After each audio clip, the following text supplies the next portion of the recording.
Di sebuah kota yang dulu tenang, sebuah gereja kecil menjadi pusat badai kebencian. Salibnya dibakar di depan mata jemaat yang hanya bisa berdoa dalam tangis. Ancaman datang seperti angin malam, menusuk tanpa suara, merobek damai yang telah lama dijaga. Namun dari abu dan bau arang yang menyayat, lahir keberanian yang tak terduga. Mereka yang dihina, diteror, dan diancam, memilih untuk berdiri, bukan dengan amarah, melainkan dengan iman yang semakin menyala. Inilah kisah tentang luka yang diubah menjadi kekuatan, tentang cinta yang diuji api, tentang manusia biasa yang memilih tetap percaya meski dunia seolah memutuskan untuk membenci mereka tanpa ampun dan tanpa henti. Di bawah langit malam yang mestinya damai, bau bensin merambat dari halaman gereja tua yang selama puluhan tahun hanya menjadi tempat orang-orang bersyukur dan menangis dalam doa. Dalam hitungan detik, api menyambar kayu yang telah ditumpuk rapi dalam bentuk salib, menari liar dan memecah keheningan menjadi jeritan tanpa suara. Jemaat yang tengah bersiap pulang dari latihan paduan suara membeku di tempatnya, beberapa berlari mencari air, sebagian lain hanya berdiri, tubuh gemetar, tidak percaya bahwa simbol kasih yang selama ini mereka junjung dibakar seperti sampah di depan mata mereka. Pendeta paruh baya berlari keluar dari ruang kantornya, wajahnya pucat diterangi kilatan api. Ia mencoba memadamkan kobaran itu dengan ember seadanya, tapi panasnya membuat kulit tangannya melepuh. Jemaat yang lain mulai berteriak, bukan hanya karena marah, tapi karena ngeri membayangkan apa arti semua ini. Ini bukan sekadar kayu terbakar. Ini pesan yang diukir dengan api, penolakan, intimidasi, ancaman yang terang-terangan dilemparkan ke tengah iman mereka. Di antara asap dan bau terbakar, seorang anak kecil menangis memeluk ibunya, bertanya dengan suara bergetar kenapa salib Tuhan mereka dibakar. Ibunya hanya memeluk lebih erat, matanya basah, tak sanggup memberi jawaban yang tak akan menghancurkan kepolosan putrinya. Di sudut lain, seorang pemuda menggenggam erat ponselnya, merekam peristiwa itu, berharap ada bukti, berharap dunia luar melihat bahwa yang mereka hadapi bukan imajinasi atau gosip, tapi ancaman nyata. Beberapa orang mulai berbisik, ketakutan berubah menjadi pertanyaan yang lebih gelap. Siapa yang berani melakukan ini? Kenapa sekarang? Kenapa di sini? Mereka mengenal tetangga mereka hidup berdampingan selama bertahun-tahun, mereka tak pernah merasa dibenci. Api yang berkobar bukan hanya memakan kayu, tapi menggerogoti rasa aman yang telah lama mereka rawat. Setiap letupan kayu yang retak terdengar seperti ejekan yang mengiris hati mereka satu persatu. Seorang di antara jemaat tak kuasa menahan emosinya, berlutut di tanah yang mulai dipenuhi abu, berdoa keras-keras, bukan meminta perlindungan, tapi meminta kekuatan untuk tidak membenci balik. Doanya pecah di antara isak tangis, membuat orang-orang yang mendengarnya ikut tersentuh. Di tengah bau asap dan siraman air yang tak mampu mengalahkan panas, ada kekuatan yang jauh lebih besar berkumpul di sana. Kekuatan yang tak bisa dibakar, iman yang berdarah tapi belum mati. Kedatangan aparat hanya menambah ketegangan. Sirene meraung, lampu-lampu berkedip, tetapi tak satu pun jawaban muncul. Mereka datang terlambat untuk menyelamatkan salib, terlalu dini untuk menenangkan hati yang sudah terbakar lebih parah dari kayu di halaman gereja. Beberapa jemaat memandang dengan tatapan kosong, antara kecewa, marah, dan putus asa. Pertanyaan tentang keadilan mulai bergema di dalam hati mereka. Meski mulut mereka diam, ditahan oleh rasa takut yang belum benar-benar diberi nama. Malam semakin larut, dan di antara kepulan asap yang tersisa, hanya rangka besi yang masih berdiri tegak, saksi bisu atas kebiadaban yang tak terjelaskan. Jemaat tetap berkumpul, tak satu pun pulang. Mereka duduk di bangku-bangku kayu, sebagian memeluk satu sama lain, sebagian hanya menatap kosong, seperti menunggu sesuatu yang bahkan mereka sendiri tak tahu apa. Kesunyian yang turun setelah semua keributan terasa jauh lebih berat, seperti selimut tebal yang menahan napas seluruh ruangan. Pendeta akhirnya berdiri di depan mereka, suara bergetar, menyampaikan kalimat yang bahkan ia ragu sanggup mengucapkannya. Ia tidak menyalahkan siapapun, ia tidak memancing kemarahan, ia hanya mengingatkan mereka tentang siapa mereka, umat yang percaya pada kasih, bahkan ketika dunia di luar menunjukkan kebencian dalam bentuk paling keji. Kata-katanya tidak meredakan tangis, tapi memberikan arah bagi air mata yang jatuh, mengalir bukan karena kalah, tapi karena luka yang masih berdarah. Seorang jemaat yang duduk di bangku belakang tiba-tiba berdiri, suaranya keras tapi syarat ketakutan, bertanya bagaimana mereka bisa aman jika simbol iman mereka saja sudah dijadikan ancaman. Tidak ada jawaban pasti malam itu. Hanya genggaman tangan yang saling menguatkan, Tatapan yang saling menjanjikan bahwa meski mereka tak tahu apa yang akan datang, mereka tidak akan menghadapinya sendirian. Di luar, udara malam terasa dingin, tapi bekas panas api masih terasa di tanah. Bau gosong itu akan lama hilang, sama seperti trauma yang kini menghuni dada mereka. Namun di balik luka, ada sesuatu yang samar, seperti bara kecil yang enggan padam. Keyakinan bahwa mereka mungkin dipukul mundur, tapi mereka belum dikalahkan. Di antara abu dan sisa kayu yang hitam, iman mereka berdiri diam, tidak bersuara, tapi tetap utuh, menunggu fajar yang entah membawa damai atau badai berikutnya. Ketika matahari kembali naik atas kota yang baru saja diguncang malam penuh api, rasa aman yang dulu menjadi selimut jemaat sudah seperti kain lusuh yang tercabik-cabik. Orang-orang datang ke halaman gereja bukan untuk memuji, melainkan untuk memastikan bahwa yang mereka lihat semalam bukanlah mimpi buruk yang tak nyata. Bau gosong masih melekat di udara, abu menempel di sepatu mereka, dan setiap langkah terasa seperti menginjak kembali luka yang belum sempat mengering. Tidak ada percakapan ringan pagi itu. Yang ada hanya bisikan penuh rasa cemas, mata yang mencari-cari tanda bahaya baru, dan dada yang dipenuhi pertanyaan yang tidak ada satupun berani diucapkan dengan suara keras. Di dalam gereja, bangku-bangku kayu kosong terasa seperti saksi bisu sebuah perpisahan. Beberapa keluarga memutuskan untuk tidak datang, mengirim pesan singkat kepada pendeta dengan alasan yang sederhana tapi menyakitkan, takut. Tidak ada yang bisa menyalahkan mereka, karena bahkan mereka yang hadir pagi itu merasakan jantung berdegup lebih cepat setiap kali suara motor lewat di depan gedung gereja. Seakan setiap suara adalah ancaman, setiap bayangan adalah kemungkinan datangnya bencana berikutnya. Iman yang selama ini menjadi tempat mereka berlindung kini diuji bukan oleh keraguan, melainkan oleh rasa lapar akan rasa aman yang lenyap sekejap mata.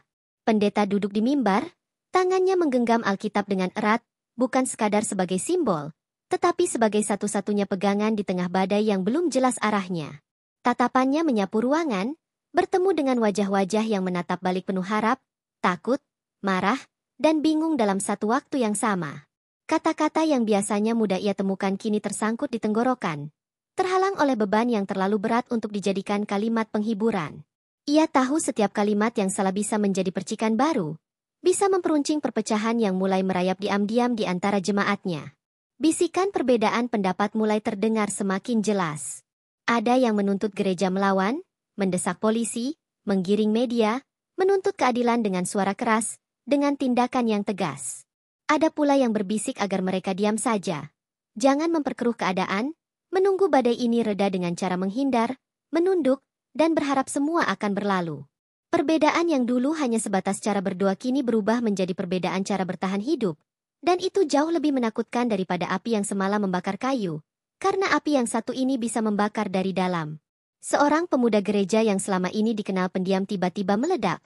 Suaranya memecah keheningan, menyalahkan mereka yang memilih diam sebagai pengecut yang menggadaikan iman demi rasa aman. Kata-katanya seperti cambuk yang mengenai punggung jemaat lain, meninggalkan sakit hati yang tak mereka tunjukkan tapi terasa menyengat. Seorang ibu tua mulai menangis pelan, bukan karena takut, tetapi karena sedih melihat gereja yang dulu bersatu kini mulai retak oleh rasa takut yang mereka sendiri tidak pernah mengundang untuk datang.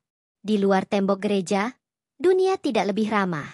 Berita tentang pembakaran salib itu menyebar. Namun bukan hanya fakta yang dibawa, melainkan juga gosip dan fitnah. Ada yang berkata ini hanya perbuatan anak muda mabuk. Ada yang berspekulasi ini peringatan untuk gereja agar pergi, ada pula yang mulai memutarbalikkan cerita, seakan-akan gereja itu sendiri yang memicu masalah. Setiap versi baru dari cerita itu menambah satu lapisan kecemasan, membuat kebenaran semakin samar di balik kabut kebohongan dan kepanikan. Beberapa jemaat yang bekerja di pusat kota mulai merasakan tatapan berbeda dari rekan-rekan mereka. Tidak ada kata-kata kasar, tidak ada ancaman, hanya tatapan aneh yang cukup untuk membuat dada terasa sesak. Mereka mulai bertanya dalam hati apakah yang dibakar semalam hanya salib kayu atau reputasi mereka sebagai warga yang selama ini hidup damai. Ketakutan berubah menjadi keheningan, keheningan berubah menjadi jarak, dan jarak adalah awal dari kehancuran sebuah komunitas yang selama ini mereka banggakan sebagai rumah kedua.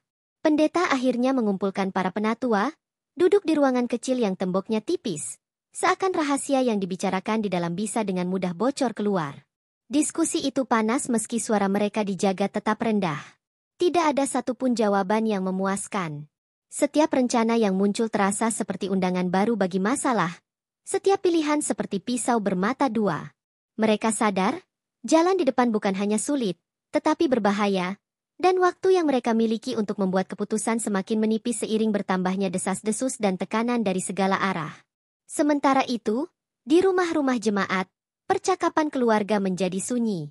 Anak-anak mulai bertanya kenapa mereka tidak ke gereja minggu depan. Para orang tua saling bertukar tatapan yang penuh kekhawatiran. Ada yang mulai berbicara tentang pindah, bukan hanya dari gereja, tapi dari kota itu, meninggalkan tanah yang selama ini mereka cintai karena rasa takut yang merayap seperti racun yang tak terlihat. Setiap keputusan terasa seperti pengkhianatan pada sesuatu. Iman, keluarga, atau keamanan. Tidak ada satupun yang menang dalam perhitungan batin itu.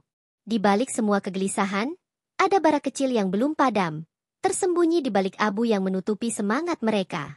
Sebagian jemaat masih datang diam-diam ke gereja, bukan untuk ibadah, hanya untuk duduk di bangku kayu, menatap salib besi yang selamat dari kobaran api, mencoba menemukan keberanian di sana. Mereka tidak tahu apakah yang mereka lakukan adalah kebodohan atau keberanian, tapi mereka tahu satu hal. Mereka tidak mau kehilangan rumah rohani mereka hanya karena ulah beberapa tangan kotor yang bermain dengan api. Malam turun dengan diam yang menakutkan, dan di dalam diam itu lahirlah tekad yang samar, seperti sebuah doa yang terlalu lemah untuk diucapkan keras-keras. Beberapa pemuda yang matanya masih menyimpan bara kemarahan duduk bersama di ruang kecil belakang gereja, di antara bau kertas lama dan debu yang tak pernah benar-benar dibersihkan. Mereka bicara dengan suara berbisik, seakan dinding pun tidak boleh tahu apa yang mereka rencanakan, karena rasa takut sudah menyelinap ke segala tempat.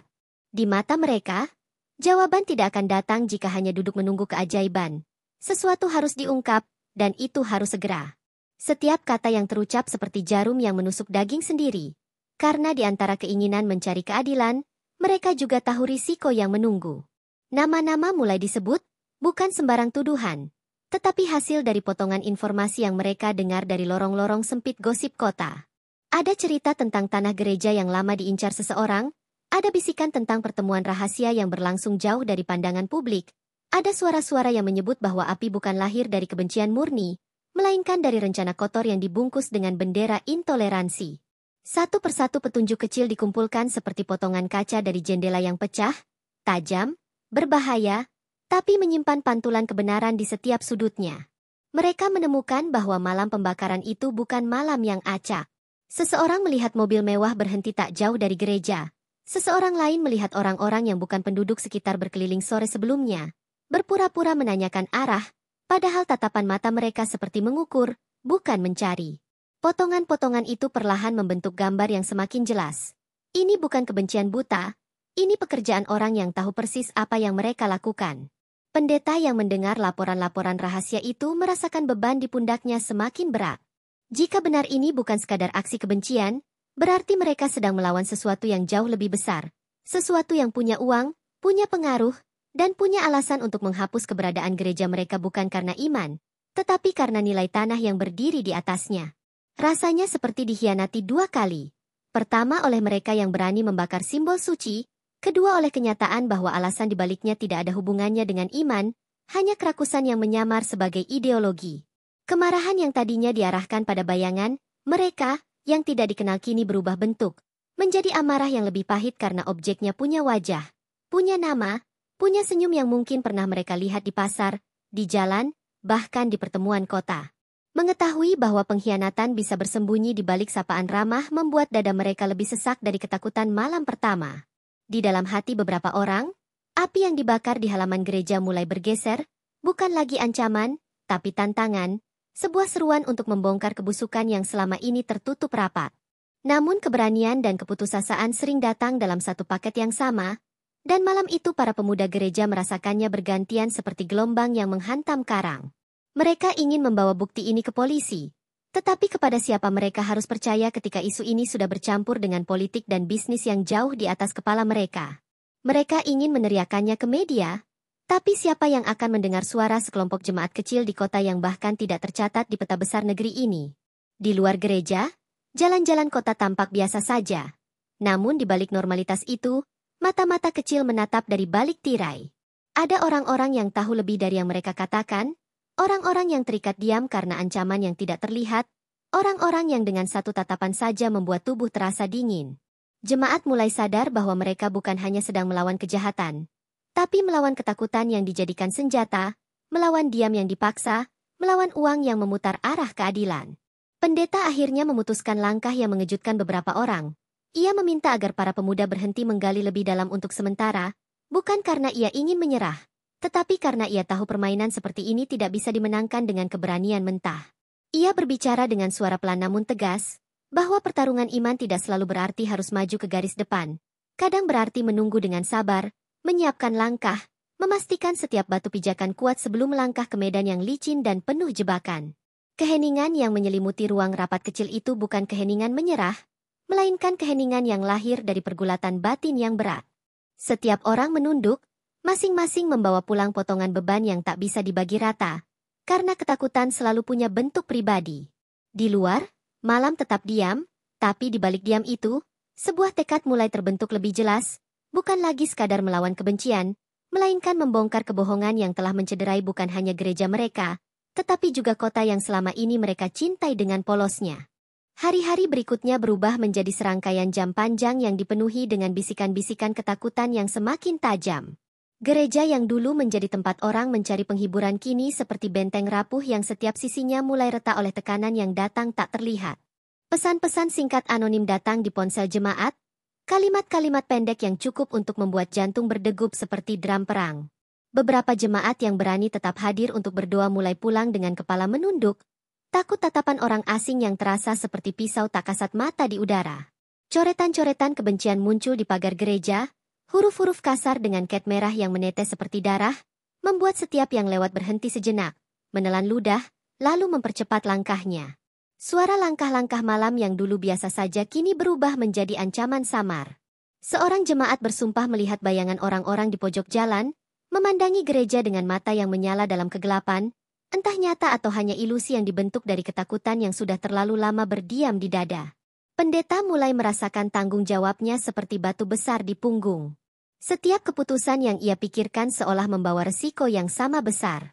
Jika ia bertahan, nyawa jemaatnya dalam bahaya. Jika ia menyerah, maka puluhan tahun doa dan pengorbanan lenyap begitu saja. Menyerah kepada ketakutan yang dibuat oleh segelintir orang yang tak punya belas kasihan. Ia berdoa lebih lama dari biasanya, bukan meminta keajaiban, melainkan meminta petunjuk. Setidaknya sebuah isyarat kecil yang bisa menuntunnya di jalan yang kini gelap gulita. Para penatua gereja mulai berbeda suara dengan nada yang semakin keras. Ada yang mengatakan lebih baik pindah, menutup gereja, lalu memulai dari awal di tempat lain yang lebih aman, di mana iman bisa tumbuh tanpa ancaman. Ada pula yang menolak keras, merasa bahwa mundur berarti membiarkan kejahatan menang, membiarkan api yang membakar salib kemarin menyulut nyali mereka sampai habis. Setiap rapat malam terasa seperti medan pertempuran tanpa senjata. Hanya suara yang saling menghantam dan air mata yang tertahan di sudut mata. Di tengah kekacauan itu, sebuah surat tiba di tangan pendeta. Tidak ada tanda pengirim, hanya huruf-huruf rapi di atas kertas yang baunya menyengat seperti tinta baru. Isinya singkat, tajam, menyakitkan, pergi sebelum yang terbakar bukan hanya kayu. Tangan pendeta bergetar saat membaca kalimat itu berulang-ulang. Seakan setiap huruf adalah paku yang ditancapkan ke dalam hati. Ia tidak menunjukkan surat itu kepada jemaat, takut bara ketakutan yang sudah cukup besar akan meledak menjadi kepanikan yang tak terbendung. Malam demi malam, suara di luar gereja menjadi semakin ramai.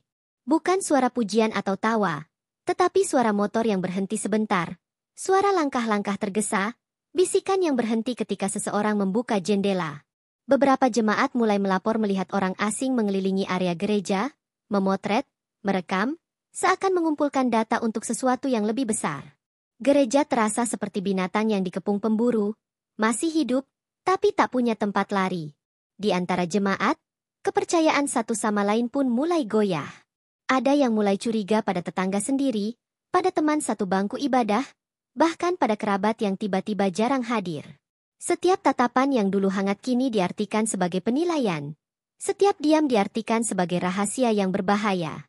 Ketakutan adalah racun yang tak berwarna, dan kini sudah merembes ke dalam fondasi iman yang selama ini mereka pikir tidak tergoyahkan. Beberapa pemuda gereja, yang semula menyelidiki diam-diam, kini seperti burung yang bulunya dicabut satu persatu. Mereka mulai menerima pesan-pesan ancaman secara pribadi, ada yang diikuti saat pulang, Ada yang menemukan ban kendaraannya disobek tanpa jejak siapa pelakunya. Mereka masih ingin melawan, tetapi wajah-wajah ibu mereka yang khawatir, anak-anak yang menangis minta ayahnya jangan keluar malam. Semua itu seperti rantai yang melilit kaki keberanian mereka, menariknya perlahan kembali ke dalam rumah yang pintunya kini selalu dikunci berlapis. Pendeta berdiri di mimbar setiap minggu, menatap bangku yang kosong lebih banyak dari yang terisi, dan di dalam dadanya ada suara yang berperang. Apakah ia gembala yang melindungi domba, ataukah ia kini memimpin mereka menuju jurang yang tak bisa dielakkan? Doa yang dulu keluar lancar kini terasa seperti batu yang harus dipaksa keluar dari kerongkongan. Di setiap kata, ada rasa gentar, bukan karena Tuhan tak mendengar, tetapi karena dunia di luar sana semakin keras berteriak bahwa iman ini harus disingkirkan. Malam itu, angin berhembus kencang membawa suara-suara asing ke jendela gereja, seperti bisikan dari sesuatu yang tak terlihat tapi dekat, sangat dekat. Lilin-lilin yang menyala di altar bergetar, cahayanya menari di dinding, menciptakan bayangan panjang yang seperti tangan raksasa hendak meraih. Jemaat yang bertahan malam itu hanya duduk diam, saling memandang tanpa berkata, menyadari bahwa badai belum puncaknya, bahwa yang mereka alami hanyalah pembuka dari sesuatu yang lebih gelap, dan bahwa satu-satunya yang bisa mereka pegang kini hanyalah iman yang terus berdenyut lemah namun tetap hidup di tengah ancaman yang semakin nyata. Hujan turun seperti tamparan-tamparan dari langit, menghantam genteng gereja yang sudah rapuh dengan suara yang seperti ratapan panjang. Di dalam, udara lembab bercampur dengan aroma lilin yang mulai padam dan kayu tua yang basah, menghadirkan kesan seolah tempat itu sendiri sedang menangis bersama jemaatnya. Beberapa wajah pucat bersandar di bangku, mata mereka merah bukan hanya karena lelah, tapi karena terlalu sering menahan tangis agar tidak terdengar oleh anak-anak yang mulai bertanya kenapa semua orang dewasa kini selalu bicara dengan suara berbisik, seolah sedang bersembunyi dari sesuatu yang tak bisa disebutkan namanya. Di sebuah sudut, pendeta duduk sendiri. Kepalanya tertunduk di atas meja kayu yang penuh catatan-catatan doa yang tak sempat ia bacakan di depan umum. Matanya kosong, tapi tangannya terus mengusap lembaran-lembaran itu seolah masih bisa merasakan kehidupan dari tinta yang kini mulai pudar. Dalam keheningan yang hampir menyesakan, ia mencoba mendengar sesuatu. Apapun, yang bisa memberinya keyakinan bahwa mereka masih aman, bahwa badai ini hanya sementara, bahwa Tuhan tidak meninggalkan mereka di tengah gelap yang semakin pekat. Seseorang berlari masuk, basah kuyup, wajahnya pucat ketakutan, nafasnya terputus-putus seperti baru saja lepas dari kejaran bayangan yang menakutkan. Kata-katanya tercekat, hanya potongan kalimat yang keluar, tapi cukup untuk membuat semua kepala di ruangan itu menoleh dengan sorot mata yang membeku. Rumah salah satu jemaat diserang. Bukan kebakaran besar, bukan penghancuran, hanya lemparan batu, pecahnya jendela, dan tulisan dengan cat merah di dinding yang mengatakan bahwa gereja ini harus hilang sebelum bulan berikutnya. Ancaman yang dulu berbentuk bisikan kini menjelma menjadi tindakan nyata yang bisa dirasakan di kulit dan tulang. Ketegangan yang menggantung di udara seperti awan gelap yang menahan hujan terlalu lama kini mulai pecah menjadi bisik-bisik panik. Orang tua menggenggam erat tangan anak mereka. Para pemuda saling pandang dengan mata yang menyala, bukan hanya karena marah, tapi karena nyali mereka tertarik antara ingin melawan dan ingin melindungi orang-orang yang mereka cintai. Setiap orang yang hadir malam itu tahu, garis telah dilewati. Ini bukan lagi intimidasi samar. Ini adalah peringatan dengan tanda tangan kekerasan yang jelas, dan setiap detiknya seperti menghitung mundur menuju bencana yang lebih besar. Pendeta mencoba menenangkan mereka. Suaranya bergetar, matanya menahan genangan yang hampir pecah. Ia bicara tentang iman yang bukan hanya berdiri di saat aman, tapi juga di saat seluruh dunia seakan ingin menghancurkannya. Namun bahkan di tengah kata-kata itu, ia sendiri merasakan getaran takut yang sulit disembunyikan. Setiap kalimat yang ia ucapkan seolah menguji dirinya sendiri. Apakah ia benar-benar percaya bahwa Tuhan akan melindungi? Ataukah ini hanya kata-kata yang harus diucapkan agar jemaatnya tidak larut dalam ketakutan yang sudah terlalu dalam menusuk ke hati? Malam itu, mereka bersepakat untuk tetap tinggal, namun dengan langkah-langkah yang penuh kewaspadaan. Pintu dan jendela dikunci berlapis. Para pemuda secara bergilir berjaga di sekitar bangunan tua itu. Setiap suara dari luar membuat jantung mereka melonjak seperti genderang perang. Mereka tak lagi hanya jemaat biasa. Mereka kini seperti penjaga yang mempertahankan bukan hanya gedung, tetapi sebuah pengakuan iman yang terus diteriakkan meski diselimuti ancaman gelap. Ketakutan yang dulu hanya mencekam hati kini menjelma menjadi kelelahan yang menghantam tubuh. Beberapa orang mulai jatuh sakit karena tidur tak pernah nyenyak. Makanan hanya sekadar untuk bertahan, bukan lagi untuk menguatkan. Anak-anak menangis di malam hari, terbangun dari mimpi buruk yang terlalu mirip kenyataan. Bertanya kenapa orang-orang di luar begitu marah pada mereka, padahal mereka tak pernah menyakiti siapapun. Tidak ada jawaban yang cukup baik, hanya pelukan yang semakin erat, seolah kehangatan tubuh satu-satunya tembok yang bisa menghalangi teror dari luar. Desas-desus mulai terdengar bahwa ada pejabat kota yang sebenarnya tahu siapa dalang di balik semua ini. Namun memilih diam karena uang sudah menutup mulut mereka, dan ancaman menutup mata mereka. Keadilan seperti bayangan yang ditarik semakin jauh. Dan setiap kali mereka mencoba meraihnya, yang tertinggal hanya udara dingin yang menggigit kulit. Jemaat mulai mengerti bahwa mereka tak hanya berjuang melawan kebencian, tapi melawan sistem yang sudah membusuk dari dalam, yang memandang iman mereka hanya sebagai pion kecil di papan permainan kekuasaan. Pendeta berdiri di depan altar, kali ini bukan untuk berkhotbah, tapi untuk berdiam dalam doa yang panjang, hampir tak bersuara. Jemaat yang hadir ikut berlutut, sebagian berbisik, sebagian hanya diam dengan mata yang basah, membiarkan air mata mereka jatuh seperti hujan kecil yang menyapu debu keputusasaan di lantai kayu gereja. Tidak ada yang tahu apakah doa mereka akan mengubah apapun, tapi di tengah malam yang semakin gelap, hanya itu yang tersisa, satu-satunya cahaya kecil yang masih berani menolak padam. Di luar, petir menyambar jauh di langit, memecah kesunyian dengan cahaya yang tajam, seperti pisau yang menggores malam. Gereja yang berdiri di ujung jalan itu seolah makin kecil, makin ringkih, tapi di dalamnya masih ada detak iman yang belum menyerah. Walau samar, walau gemetar, walau dunia di luar seperti sedang menghitung detik sampai ia runtuh bersama salib yang pernah dibakar, bersama harapan yang pernah dicoba dipadamkan. Namun api kecil itu, entah bagaimana, tetap bertahan di tengah badai. Malam itu terasa lebih sunyi dari biasanya.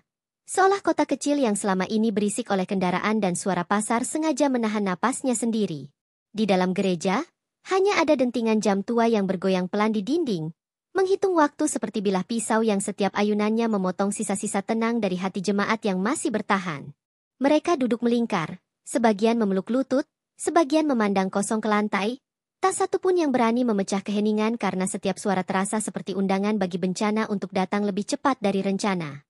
Seorang ibu menggenggam erat rosario yang sudah usang, jemarinya gemetar, bukan karena cuaca yang dingin, tetapi karena doa yang diucapkannya terasa seperti memanggil Tuhan dengan suara yang hampir tak keluar dari bibir. Matanya bengkak, entah karena terlalu banyak menangis atau terlalu lama memaksa diri untuk tidak menangis di depan anaknya.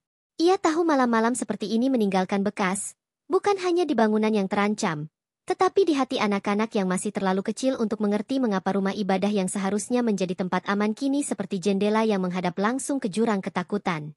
Pendeta berdiri, tubuhnya goyah, tetapi tatapannya mencoba tetap tegar, seperti pohon tua yang batangnya sudah retak namun akarnya enggan menyerah kepada badai.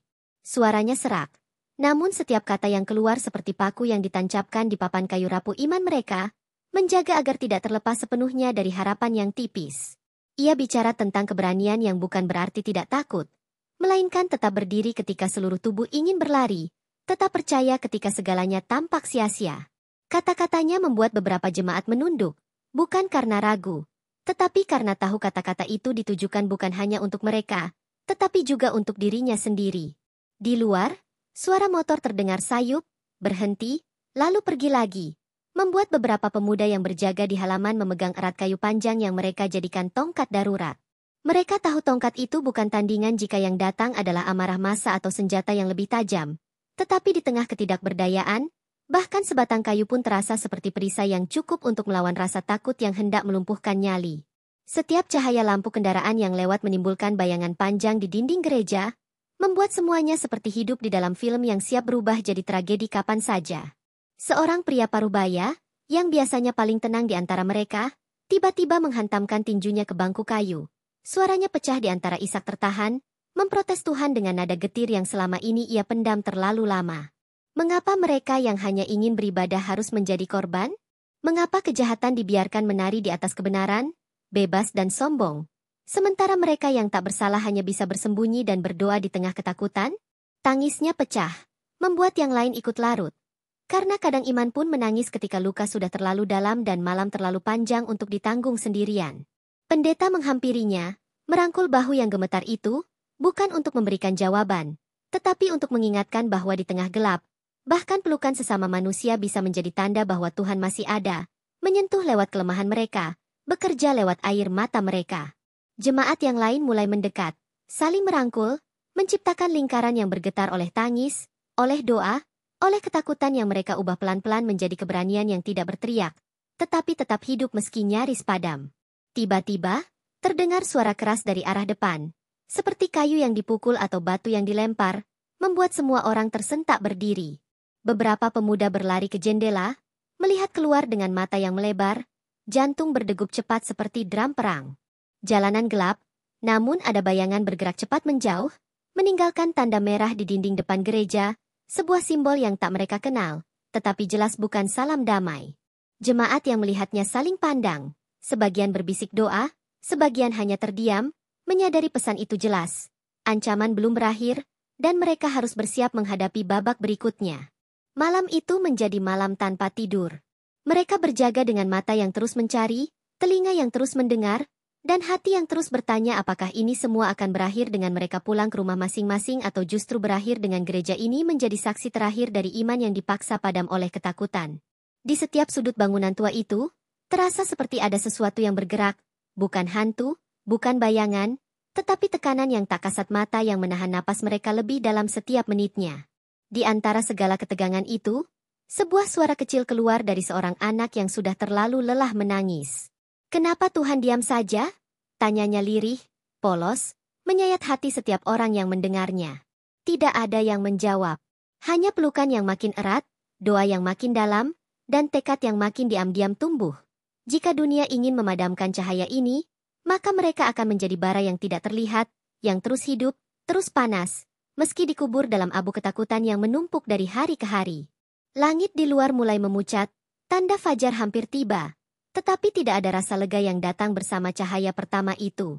Justru sebaliknya, karena siang berarti mereka akan kembali terlihat, kembali menjadi sasaran, kembali menjadi nama-nama yang mudah disebut dan mudah disingkirkan. Namun mereka tetap duduk di situ, saling memegang tangan, tidak beranjak, seolah tubuh-tubuh mereka sendiri kini telah menjadi dinding gereja, menjadi salib yang tidak bisa dibakar, menjadi perlawanan terakhir dari hati yang sudah terlalu sering dirobek, namun menolak untuk menyerah sepenuhnya. Fajar yang akhirnya tiba tidak membawa harapan seperti biasanya, melainkan rasa dingin yang merayap jauh ke dalam tulang, seolah cahaya pun enggan menyentuh tanah yang kini penuh ketakutan. Jalanan di depan gereja sepi, namun kesepian itu bukan tenang, melainkan pertanda bahwa sesuatu sedang disembunyikan di balik tirai diam yang terlalu rapi. Jemaat yang tersisa berdiri di jendela, menatap keluar dengan mata yang penuh tanya dan waspada, mencari tanda bahaya, mencari gerakan kecil yang bisa mengungkap apa yang sebenarnya direncanakan orang-orang yang sudah terlalu jauh membiarkan kebencian menjadi bahasa mereka. Pendeta melangkah ke depan altar, langkahnya berat namun tegas, membawa selembar surat yang tadi pagi diselipkan di bawah pintu, tanpa nama, tanpa tanda, hanya ancaman yang ditulis rapi dengan tinta hitam. Kata-katanya sederhana, namun cukup untuk membuat udara di dalam gereja mengeras seperti kaca yang siap pecah. "Waktumu habis." Tidak ada tanggal. Tidak ada penjelasan, hanya kepastian bahwa yang datang bukanlah permintaan, melainkan keputusan sepihak dari orang-orang yang menganggap diri mereka berhak menentukan siapa yang boleh berdoa, siapa yang harus dibungkam. Suasana di dalam gereja berubah, bukan lagi hanya takut, tetapi juga letih. Letih menunggu, letih bersembunyi, letih mempertanyakan di mana letak keadilan di tengah kota yang kini lebih memilih menutup mata daripada menegakkan kebenaran. Sebagian jemaat mulai berbicara pelan, mengusulkan agar mereka pergi saja, menyelamatkan nyawa dan anak-anak, karena iman yang sejati, kata mereka, bisa hidup di mana saja, tidak harus di bangunan ini. Namun yang lain menggeleng, mata mereka merah bukan karena tangis, melainkan karena bara kecil yang tetap menolak pada meski terus disiram oleh teror malam. Suara hujan kembali turun, kali ini tidak deras, hanya rintik yang seperti air mata kecil dari langit yang bosan melihat manusia saling mencabik. Bau tanah basah memenuhi ruangan, bercampur dengan aroma kayu tua yang masih menyimpan asap dari malam pembakaran salib yang lalu. Beberapa jemaat memandang salib baru yang kini berdiri di depan altar, sederhana, dibuat dari kayu bekas yang dipaku tanpa rapi. Namun tegaknya seperti tanda bahwa meski mereka sudah dipukul berkali-kali, ada sesuatu yang tetap bisa berdiri, walau dengan bekas luka yang tak lagi bisa disembunyikan. Tiba-tiba, suara kendaraan terdengar di kejauhan, bukan satu, bukan dua, melainkan banyak, semakin lama semakin dekat. Jantung mereka berdegup kencang, Detak yang serempak seperti genderang perang yang tak mereka minta, namun kini tak bisa dihindari. Anak-anak dipeluk erat, orang tua saling berbisik doa, pemuda berdiri di depan pintu dengan tangan kosong namun dada yang bergetar bukan hanya karena takut, melainkan karena siap menahan apapun yang akan datang. Suasana itu seperti detik terakhir sebelum badai menghantam, saat udara begitu berat, saat langit seperti menahan petirnya sendiri, menunggu satu suara pecah untuk mengubah segalanya. Deru mesin berhenti tepat di depan gereja, pintu-pintu kendaraan terbuka, suara langkah berat menghantam tanah basah, dan dalam kesunyian itu, suara orang-orang mulai terdengar, tidak lagi berbisik, tetapi jelas, marah, dingin, penuh niat yang tak lagi bisa disembunyikan. Jemaat saling pandang, sebagian mulai menangis, sebagian mengatupkan rahang mereka, memilih diam sebagai perlawanan terakhir. Pendeta berdiri paling depan, wajahnya pucat. Namun matanya tidak lagi mencari jalan keluar, melainkan menatap lurus ke arah pintu, seolah bersiap menghadapi akhir apapun yang Tuhan izinkan datang pada hari itu. Langkah-langkah itu semakin dekat. Gema setiap injakan terdengar seperti palu godam yang mengetuk pintu hati yang sudah lelah berdegup. Di balik pintu, suara orang-orang berteriak, memanggil nama gereja mereka dengan ejekan, menuntut agar mereka keluar, agar mereka menyerah, agar mereka menerima nasib yang diputuskan orang lain. Tidak ada satupun yang bergerak. Gereja itu diam. Hanya suara tangisan tertahan dan doa yang terucap dalam hati, bercampur menjadi satu keheningan yang lebih kuat daripada jeritan di luar. Waktu seolah melambat. Setiap detik terasa seperti menit. Setiap napas seperti perjuangan terakhir. Pendeta memejamkan mata, bibirnya bergetar, bukan karena takut, melainkan karena ia sedang menyerahkan semuanya pada Tuhan, termasuk nyawanya sendiri. Termasuk gereja yang sudah menjadi rumahnya puluhan tahun. Di dalam diam itu, sesuatu yang tak terlihat hadir, bukan keajaiban besar yang memindahkan gunung, bukan cahaya dari langit yang menghalau para penyerang, melainkan kekuatan yang membuat kaki mereka tetap berdiri, membuat mereka memilih tetap di sana, bersama, sebagai satu tubuh, satu iman, satu tekad yang menolak dibungkam oleh teror. Di luar, teriakan mulai mereda, bukan karena belas kasihan, tetapi karena kebingungan yang perlahan merayap. Tidak ada jawaban dari dalam, tidak ada jeritan minta tolong, hanya diam yang tebal, menekan, memantul kembali pada mereka yang mengira ketakutan akan memecahkan iman seperti kaca. Dan dalam diam itu, sesuatu berubah. Tidak segera, tidak dramatis, tetapi cukup untuk membuat mereka yang datang dengan amarah kini saling pandang, ragu, mulai bertanya dalam hati mereka sendiri apakah yang mereka lakukan benar, atau apakah mereka sedang menyerang sesuatu yang jauh lebih besar dari sekadar dinding tua dan salib kayu. Langit yang kelabu perlahan merekah, cahaya tipis menembus awan, menerpa gereja yang berdiri diam seperti luka yang menolak mati. Orang-orang yang datang untuk menghabisi akhirnya mundur satu persatu, tanpa teriakan, tanpa penjelasan, meninggalkan jejak lumpur dan kebingungan. Jemaat di dalam masih terdiam, tubuh mereka lemah, hati mereka campur aduk antara lega dan takut. Tetapi di antara semua itu, ada satu rasa yang perlahan tumbuh, seperti bunga kecil yang muncul dari tanah yang hangus. Mereka selamat, bukan karena mereka kuat, tetapi karena mereka memilih tetap berdiri. Dan dunia yang datang menghantam mereka justru kehabisan kekuatan menghadapi iman yang tak mau tunduk meski dunia sudah membakar salibnya.